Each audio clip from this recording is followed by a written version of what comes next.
This is Sergeant Betsy Branner Smith with the National Police Association, and this is the NPA Report. Hey, I'm going to bring to you today a fellow Arizonan, which I'm really excited about. And, he's enjoying the warm weather like I am. But he is so unusual in some of his concepts and his writings and things that I knew I had to bring him onto the national stage. He is he's just an amazing guy, and I want you to hear how he, I think, is going to change police officer recruiting forever. Tom Sy, welcome to the show. Thank you so much, Betsy. I'm very excited to be with you here. Hey, so first and foremost, of course, I have to ask everybody this who comes on, who's a cop or was a cop. Why'd you become a cop, Tom?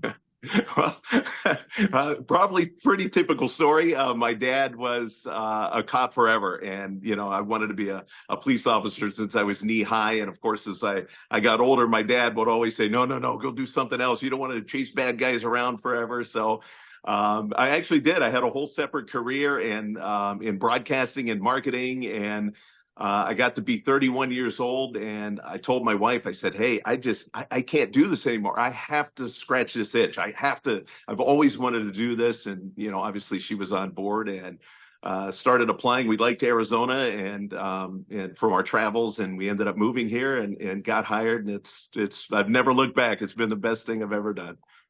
I just love that. So how did you get, you have a broadcast and a marketing background. How did you move those skills into law enforcement?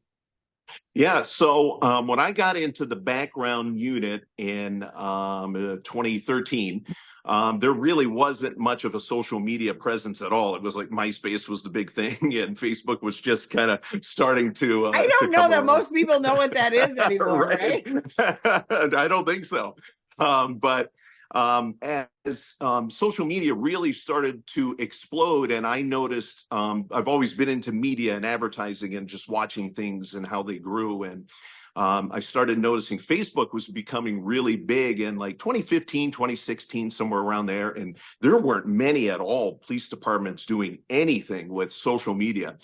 And I just decided, you know what, I'm just going to start a recruiting account for our department, and we'll see what happens. And I got with my boss, and he's like, "Yeah, let's ask the chief." And she was on board with it. She says, "Yeah, let's see what happens." And it's just gone and gone and grown and exploded from there.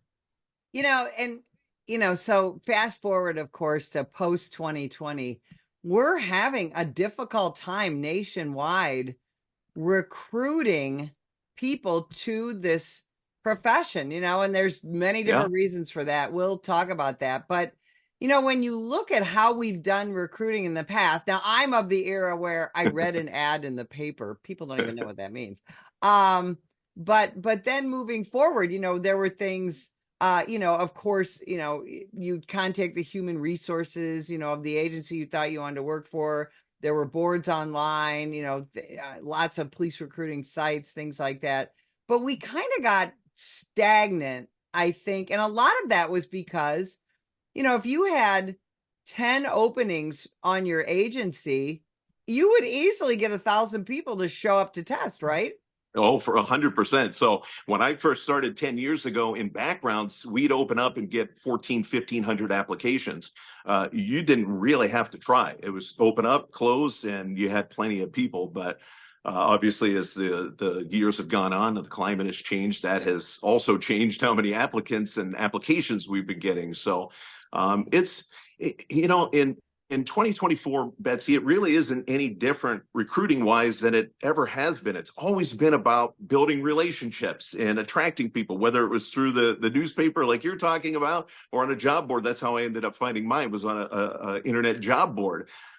It's been the same forever. It's just different now how we do it. It's not that old antiquated style of just, hey, we're going to open up, or I'm going to go to a job fair, or post a recruiting video or anything like that. It's so much more than that now. We hear a lot of talk about, you hear, people my age, your age, talk about the newer generations and complaining, this and that. Yeah. But we have to attract young people, right? So what are your recommendations for that? It's recruiting. I say this all the time, and I'll say it here.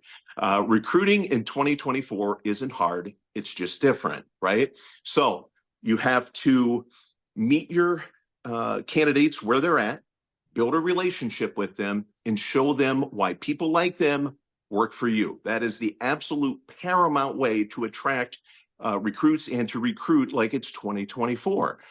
To do that, you have to be on social media 100%. That's where your applicants are at. If you don't have an Instagram account, get on Instagram like right now. Get on Instagram. It's the number one app for people aged 21 to 30 in the entire world. I don't know about you, but that sure does sound like recruit aged people to me. So that's where they're hanging out, is on these social media platforms, and you need to be there right along with them. While you're there, you need to be building relationships. It's not just about making a post. So where I see agencies going wrong with social media is A, they don't have an account at all. B, they just make a post and they forget about it, which I like to call post and ghost. You make a post and you're gone. And then the third way that people, or agencies rather, are struggling is they'll make a post, and it's a job opening. I see this a ton on LinkedIn. An agency will make a post, hey, we're hiring. And then you'll see in the comments, somebody will say, I'm interested, or, oh, that sounds interesting. And nothing happens. There's no comment back. There's no interaction. And here's somebody who's interested in your agency begging you to look at me. And you just ignore them. It's not just about posting. It's actually having a presence on social media and being there and monitoring it and building that relationship with applicants, whether through comments or on the internal messaging systems of whichever platform you're on, or even just in your captions, just talking to people about the benefits of the job. That's how you do it. Do you recommend that each agency have, a dedicated person or a couple of people who are responsible for social media? Oh, absolutely. And more so than that, I think it's very important that you have two separate social media accounts. So a lot of agencies will just have one account. Here's our main department page, which is great. And that's a great place for, your PIO information and we're making us look great type of stuff. But the recruiting page has to be completely separate from that, because it's two completely different audiences. So your police page, your main page, is where people are just coming for information, or they're coming to bash you in some cases, or doing, whatever it is, friends and family and all that kind of stuff, trying to keep up with information. But the audience for the recruitment side are people looking for jobs. They're friends of people who just got hired there, who will in turn share all of your posts. They're employees who are working for you, who will then in turn help share your posts and get the visibility up. So I think it's paramount that, first of all, that you have two separate accounts. And from there, you absolutely should have somebody managing that account and only doing that job. Again, depending on your agency size, I'm speaking in general terms, but trying to juggle answering comments, finding trending topics that you can post a link on or say, hey, we do that too type of stuff. It's a full-time job in its own right. But if you're trying to do backgrounds on top of that, or if you're trying to do administration stuff on top of that, or PIO duties on top of that, it gets very difficult and watered down. And that's where I think you see a lot of that post and ghosting, where you just don't have time to get back to it. How does, businesses actively market themselves, whether it's for a job or, to let people know, here's all the good things we're doing, stuff like that. And I don't think law enforcement does a good job of, we're almost always on the defensive, right? Hey, we're not bad. Hey, we didn't do that, all of that. Right. How do you recommend an agency marketing themselves to the public? So I have an easy way to remember it is I like to tell you to use Tom to help you out. That's me, right? So TOM, right? There's three magnets that you could use. So there's a million ways that you can market yourself, right? But three of my favorites that work like a charm and are great at helping to build relationships and attract applicants are the teaching magnet, the opportune magnet, and the mirror magnet, TOM, right? So the teaching magnet is teaching people how to get through your process. A lot of times when I'm talking to other agencies, you hear, oh, man, I can't get anybody to show up, or I can't get people to pass the oral board or the PT test, right? So teach them how to do that, right? Give oral board tips. Show them what the PT test is like. Give them a exercise plan to use.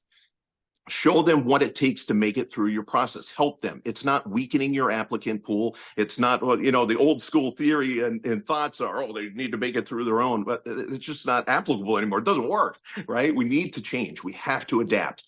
The second is that opportune magnet, and this is where you are showing people what types of opportunities that they have. And you do that by posting your benefits, posting promotions, posting people, hey, this person just made it to detective and here's what they're looking forward to. Here's what they'll be doing. That gets people excited. They say, hey, I'm working at the grocery store, not to disparage grocery employees, don't mistake what I'm saying, but hey, I'm working here and I want something more.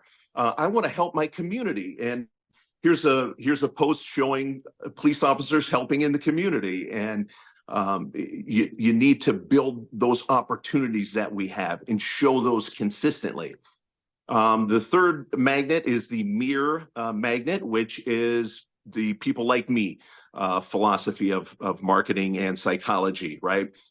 If I want to attract, I don't know, whatever, Hispanic female, I'm not going to do that by showing a big muscle-bound SWAT guy walking slowly through a thing with a rifle and smoke coming behind it, right? If I want to attract Hispanic females, what am I going to do? I'm going to show Hispanic females, and you have to show a variety of different types of people who are working for your agency: men, women, all races, all positions, and not just sworn. We have civilian positions too, which get forgotten about a ton, but they're so important to our agency, and you can show them in their different positions and what they're doing. So just quickly, for an example, I just put out a post. It was National Law Enforcement Appreciation Day on Tuesday. And I saw everybody's posts, I was looking around, everybody had these posts and, we appreciate everybody and all that. I did a 20-second video that had 68 pictures of our officers. And I showed you 68 times in 22 seconds that people like you work for us. And that's what it's all about. So somebody can look and go, hey, that person did it, I can do it too. That's such a great idea, because I think, one of the things that we've seen over the last, 20 plus years is most recruiting videos, most recruiting posters show, canines, helicopters, big guns, SWAT team, all that stuff. I was in a couple of those posters as the token woman or two. And that's not necessarily what this newer generation is looking for, is it? No, it's absolutely not. So, and that's not to say that some of them don't want to do those positions. Here's the easiest way, and it's kind of I call it a secret, but it's just plain as day, right? Where we go wrong with these types of videos, and you're absolutely right. Every recruiting video, it's the same thing. Here's the slow motion drone footage of the building and the SWAT guy walking through, right? It's the same video over and over and over again, right?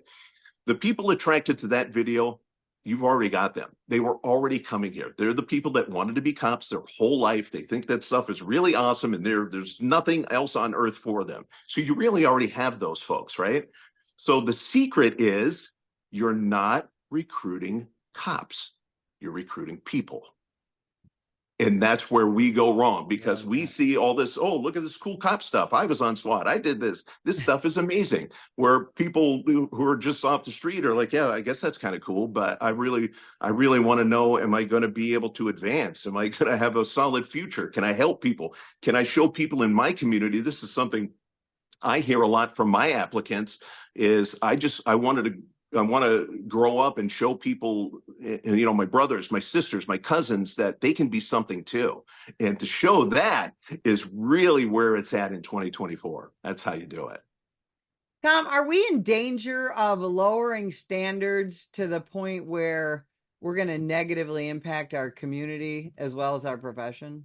Um, so it's an interesting question. So I think it could go that way, but I think what happens a lot of times is people get confused between hiring standards and hiring preferences, right? So, for example, the Pennsylvania State Police, I don't know, it was a couple of months ago, they lowered their education requirement, right? And they did away with that. And I saw on LinkedIn, everybody was up in arms. This is, lowering our standards and our community's falling apart, and everything's going to be so bad. And again, I'm not going to discount a college education. It's phenomenal, but you don't need a college education to be a cop. You need to be a good person. You need to have some street smarts. You need to know how to help people. You have to have a desire to help people. So you saw what happened is their applications shot through the roof as soon as they did that. So I think it's important to first distinguish, what are you actually lowering? Is it a true standard, right? You can't have people out there who've been convicted of felonies or been selling drugs or robbing people. You can't have that. It doesn't take a genius to figure out what the end result of that would be, right? But to have a beard, we just got beards at my agency 2 years ago. It was the greatest thing in my life. I loved it. And but a lot of people look at that as, oh, we can't. We're unprofessional. We're not any less professional, right? We're still doing our thing. I just have a beard, and it takes a lot to wrap your head around that. And some of the things for me too, like marijuana standards, I guess, is the big one right now. And it took me forever to wrap my head around that lowered standard. Now, I'm not advocating for marijuana use. I don't use marijuana. I would never use marijuana. I don't like the smell of it. I don't think that it's a good thing, right? But I've learned to accept the fact that society has accepted it, and it's basically like no different than drinking wine or a beer. And I have to accept that. It doesn't mean I have to indulge and go smoke marijuana, but I have to accept that. So, it depends on how you look at it. I don't think that every standard is created equal by any stretch of the means. But when agencies get desperate, they start doing desperate things. And I'm hoping that through my teachings in this revolution, I call it a police marketing revolution. That's what I'm leading right now, and I'm trying to bring that to the forefront. That standards in changing things like that won't even be a concern one day. How much has the last, 3.5 years of the demonization of our entire profession affected police recruitment nationwide? It's affected it in a lot of ways. The most of which is applications. Cut in half from 5 years ago. That's the biggest thing. So, like we talked about in the beginning of, when you'd open up and 1,500 people would put in, those days are just simply gone with the way the climate is. That doesn't mean they won't come back. Things are constantly evolving. And I think that's another big part of things is you have to be ready for things, and you have to constantly change. But yeah, it's the climate has definitely affected applications. I get a lot more questions now than I ever did about, how's the public, and how does the community respond to your officers and that type of stuff. So we find ourselves answering a lot more questions. But again, we show in our posts that the community supports us, and that our staff supports us, and the city council supports us. And obviously, if that's not the case, you can't do that. But that calls for a whole new recruiting strategy.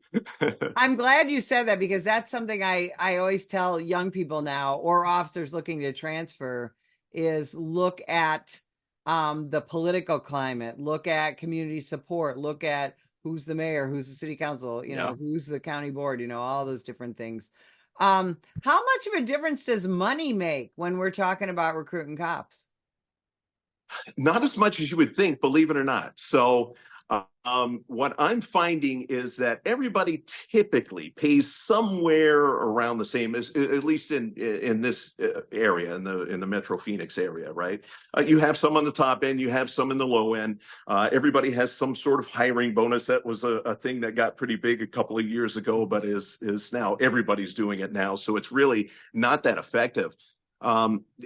Money is not the motivator that people think it was or that it once was. It really is that job security, that chance to be something more than yourself, and to be a part of a team, and to be supported, and to help people out. That's really the driver of this new generation. And heck, we taught them that, right? We taught them to be good people and to do all that stuff. And they're doing that kind of thing. So the money's nice, and as a person who's topped out, I love it. I think it's great every time we go up, but it's really not the motivator that people think it is. It's nice to put that out there in your ad so people understand what they're making, but there's so much more to attracting applicants. I'm so glad to hear you say that, because that has been my experience as well. Tom, people need to know more about you. Yeah. I think agencies need to know about you so they can bring you in and get some training. Tell everyone where they can find you and follow what you're doing and access some of this incredible wisdom that you have. No, thank you. Sure. I'm on the web at my website, forcopstraining.com. That's FOR copstraining.com. There's not four of us. It's just me. And I'm on social media at the same, at forcopstraining. The only one that's different is my LinkedIn. It's Tom-Sy is where you can find me on there. But I'd love to help other agencies. I put out a lot of content every single day, every week. I have a newsletter weekly that just gives you free information about how to do this and how to start recruiting like it's 2024, because it is. I love it. I love it so much. Tom-Sy, thanks for spending time with us today. And if you would like more information about the National Police Association, visit us at nationalpolice.org.